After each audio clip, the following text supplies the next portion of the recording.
Be sunwise, be skinwise. Smart sun protection for healthy skin. Hello, I'm Dr. Uttam Lenka.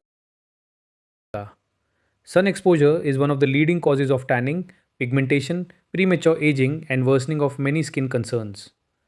Why daily sun protection matters? Daily sun exposure can cause pigmentation, tanning, premature aging, skin sensitivity. Even short daily exposure while driving, walking outdoors, or sitting near windows can gradually damage the skin. That's why sun protection should be a daily habit, not just something used occasionally during vacations. What to look for in a sunscreen? When choosing a sunscreen, look for SPF 50 or higher to protect from UVB rays, and a PA rating for protection against UVA rays responsible for aging and pigmentation.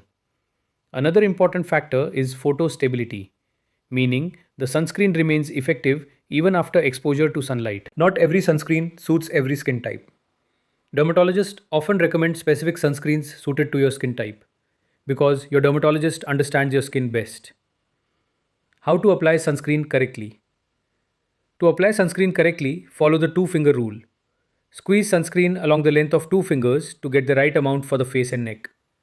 Apply sunscreen every morning as the last step of your skincare routine. And remember to reapply after swimming, excessive sweating, or prolonged sun exposure to maintain add sun protection. Being sunwise means protecting your skin every day. Being skinwise means choosing the right sunscreen for your skin type, and for personalized sun protection advice, always consult your dermatologist.